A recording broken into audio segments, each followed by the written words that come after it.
How to sing a high note. Hi guys, I'm Ken Tamplin, and I've been known to sing a high note or two in my day. And I thought I would kind of discuss this very important subject because it's not really as it seems. And let me explain. A lot of people think of the high note as this mountain that they've got to get to, and it's this, if I could only get to this next pinnacle of my voice, so to speak. Well, as it turns out, it's really about the way you look at the voice that helps you achieve these high notes, and not necessarily, or not the brute force and how you climb the ladder to get to those notes themselves. Now, there's different kinds of high notes. There's high notes that could be in your chest, and there's a certain registration for that. There's high notes in your head voice or falsetto. There's certain registrations for that. And then there's mixed voice, which is also can be challenging to get to. So I won't be able to cover all that in this one tutorial, but I want to give you guys some very, very helpful hints on how I view high notes, okay? Now, when I was younger, I was classified in the German vocal Fox system as a baritone. So I was told I should never sing above an F sharp 4, which is actually a fairly low note for me now. But back then, they were right. I believed that about myself, and it was just like, just struggling to get an F sharp 4. For those of you that don't know what that note is, it's a pretty low note, okay? So the reason I bring it up is because I want to tell you a kind of funny little story that you might appreciate, and then I'm going to get back to the high note, okay? I've coached a fair amount of soccer in my day, and my son grew up playing soccer. In fact, he's graduating here with a full ride for playing soccer. We got to play, we moved to Argentina to play soccer. He moved to Brazil to play soccer. Our family moved to Italy to play soccer. So soccer was a very important part of our home. And when I was teaching soccer early on, coaching soccer early on, I remember about age 9, 10, right? 9-year-olds.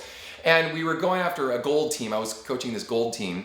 And the kids there were trying desperately. There was an American-sized field goal, football field goal. So there was a field goal like this, but then underneath the field goal was the soccer box, or the soccer goal itself. And all these kids were running up, and they're trying so hard to kick it over the top of the bar into the field goal line. And there were about 28 kids or something. We're going to wheedle it down to 15.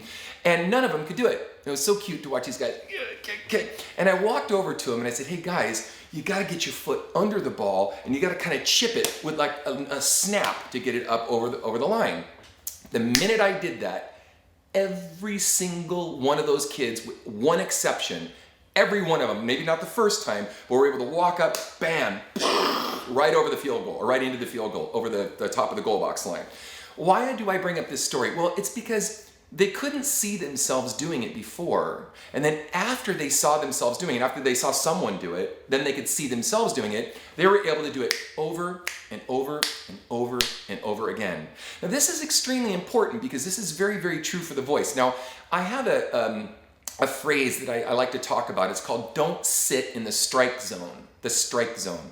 Well, the strike zone in surfing language, by the way, I live in Hawaii and I've done a lot of surfing in my day, is there's several breaks in waves. And the first break, or what's actually called the third break, is the little break that's on the shore. And then there's usually a second break where kind of the teenagers and younger guys are going to kind of go out to do their boogie boarding and surfing. And then there's first break, which is the one that's way out in the water. And that's the one you got to kind of watch out for, because if you don't know when the swells are coming in and how big the swells themselves are, you can get pretty beat up. You can put in like a washing machine, okay? So what you do is typically when you get out to first break, you get a lay of the land, you make sure where they're coming in, and instead of waiting for that wave to catch up to you and crash right on top of you, you go out and you swim past the wave, and then you come back and you ride the waves in like such. So it is with the voice. We don't sit in the strike zone. We don't panic and go, oh my gosh, I'm gonna get the strike zone. No. We think about the note in advance. Now the notes, I want to discuss those to you. Remember I said there's different timbral sounds. So we've got your chest registration, we've got mixed voice, and we've got head voice, okay? I'll do a demonstration in a second to show you what I'm talking about. But for the most part, a high note really truly is the ability to have a strong abdominal support. And if you don't know what I'm talking about, go watch my video on diaphragmatic breathing. A relaxation response between the chest, the neck, and the throat, and good vowel placement. Now, also believing or visualizing, I hate to use that term, but it's really true, visualizing the note before you get there and not even thinking of that note being the high note. Now, I've used this analogy before, but I want to use it again.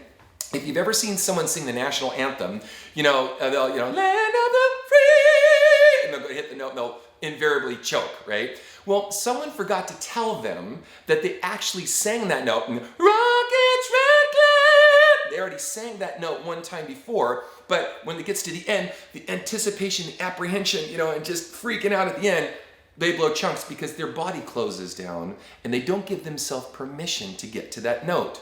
Now, this is also true with the power of love. Celine Dion said, I'm your lady, you are my man. Whenever you reach for me, I'll do all that I can. We're heading for something, right? That hey is the same note as power of love. And if you've ever been to a karaoke bar, you hear them get all the way through the song and they're able to pretty much muddle their way through it, and they get to the end and they blow chunks. Why? Because their body closes down. Now let me give you an example of this real quick. I'm just going to sing in a couple octaves.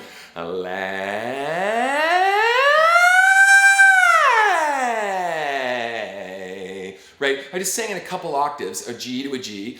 And what's interesting about it is you notice I didn't freak out. I didn't have a lot of stress. It's a lot of range for a baritone that shouldn't even be singing that note, much less over an octave above it. Well, what it is, oh, and by the way, you heard me go through in and out of the passaggio, or the area that should have been the register break, or the yodel, right? And you didn't hear any break. Let me do it again.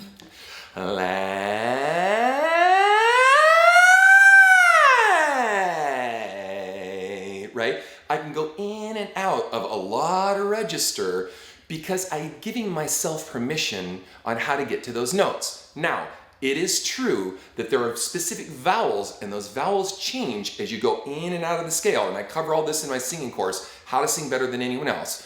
But I want to encourage you guys one thing, and I'm going to leave you with this.